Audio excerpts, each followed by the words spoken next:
Ini menara berkembang Petronas, bangunan paling terkenal di Malaysia. Terletak di tengah-tengah Kuala Lumpur, dua menara ini berdiri megah, berkilau setiap malam dan menjadi kebanggaan satu negara. Petronas Twin Towers bukan sekadar bangunan tinggi, tetapi simbol yang mewakili kemajuan dan identiti Malaysia di mata dunia. Namun, apa yang ramai orang tidak tahu ialah tempat yang sama ini pernah menjadi sesuatu yang sangat berbeza. Dahulu tiada bangunan tinggi dan skyline moden seperti hari ini. Kawasan ini hanyalah sebuah padang domba kuda, jauh daripada gambaran Kuala Lumpur yang kita kenal sekarang. Sebelum KLCC wujud, kawasan ini dikenali sebagai Selangor Turf Club, satu kawasan elit yang menjadi pusat aktiviti sosial bagi golongan atasan. Di sinilah orang datang untuk menonton perlombaan kuda, berjumpa kenalan dan bagi sesetengah orang berjudi. Ia bukan sekadar tempat hiburan, tetapi satu simbol gaya hidup eksklusif pada waktu itu. Sekarang kita berada di akhir 1980-an. Kuala Lumpur mula berubah dengan sangat cepat. Bangunan semakin banyak, ekonomi semakin berkembang dan bandar ini mula bergerak ke arah kemodenan.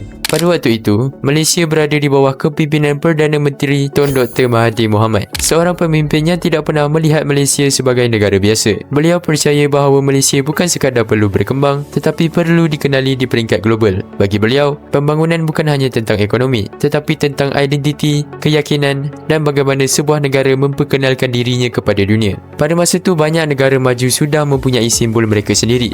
Seperti Amerika dikenali dengan skyline New York dan Perancis dengan menara Eiffel. Malaysia pula masih belum mempunyai sesuatu yang benar-benar mampu berdiri di pentas dunia. Dari situlah lahirnya satu idea besar. Malaysia memerlukan satu simbol yang boleh mewakili negara ini di mata dunia. Namun simbol ini tidak boleh dibina secara sembarangan. Ia perlu membawa maksud dan mencerminkan siapa Malaysia sebenarnya. Dan di sinilah masuknya seorang arkitek yang akan memainkan peranan besar dalam sejarah KLCC, Cesar Pelli. Cesar Pelli adalah seorang arkitek terkenal daripada Argentina. Ia bukan sekadar mahu membina bangunan tinggi. Beliau mahu mencipta sesuatu yang mempunyai jiwa. Sesuatu yang apabila orang melihatnya, mereka bukan sekadar nampak struktur, tapi memahami identiti di sebaliknya. Untuk itu, beliau mengambil inspirasi daripada geometri Islam, khususnya bentuk bintang 8 bucu. Bentuk ini bukan dipilih secara lawak, tetapi melambangkan keseimbangan, keharmonian dan kestabilan. Nilai yang selari dengan identiti Malaysia sebagai negara Islam moden. Setiap garis dalam reka bentuk ini mempunyai fungsi. Menara ini bukan sekadar dibina untuk menjadi tinggi, tetapi untuk menjadi simbol yang mempunyai makna yang mendalam. Maka satu keputusan besar dibuat. Selangor Turf Club dipindahkan dan tanah tersebut dibuka untuk pembangunan baharu. Ia bukan sekadar projek biasa, tetapi satu projek mega yang bakal mengubah wajah Kuala Lumpur selama-lamanya. Tapi perjalanan untuk merealisasikan projek ini bukanlah mudah. Cabaran pertama muncul dengan cepat apabila didapati bahawa tanah di kawasan tersebut tidak stabil. Ia lembut dan tidak sesuai untuk menampung struktur gergasi seperti menara berkembang ini. Jurutera terpaksa mencari penyelesaian yang luar biasa. Mereka menggali jauh ke dalam bumi, membina asas yang sangat dalam untuk memastikan bangunan ini dapat berdiri kukuh. Namun satu lagi cabaran besar muncul. Pada ketika itu, Malaysia tidak mempunyai bekalan kenduri yang mencukupi untuk membina kedua-dua menara ini. Oleh itu, jurutera membuat keputusan untuk menggunakan konkrit sebagai bahan utama pembinaan. Masalahnya pada masa itu masih belum wujud konkrit yang cukup kuat untuk menampung berat bangunan setinggi ini. Jadi untuk mencapai standard yang diperlukan, jurutera meminta pertolongan daripada pakar antarabangsa bagi membangunkan campuran konkrit khas yang lebih kuat dan tahan lama. Keputusan ini bukan sahaja menyelesaikan masalah kekurangan bahan, tetapi juga memberikan struktur yang lebih stabil dan lebih sesuai dengan keadaan tanah di Kuala Lumpur.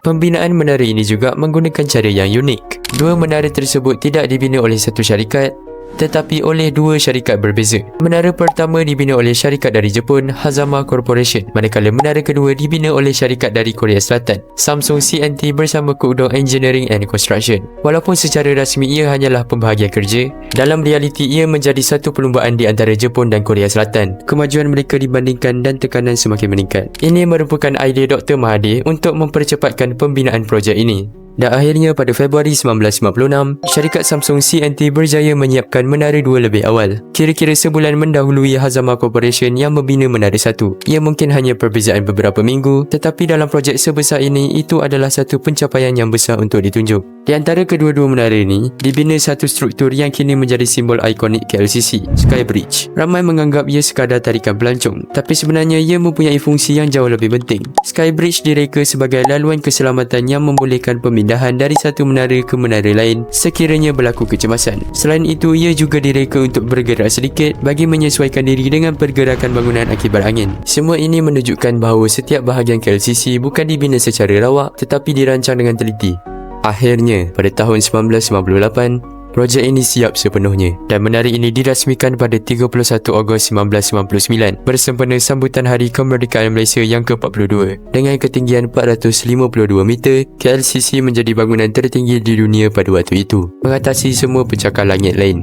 Dalam sekelip mata, Malaysia muncul di pentas dunia. Negara yang sebelum ini dikenali sebagai negara membangun, kini dilihat sebagai negara yang mampu mencipta sejarah.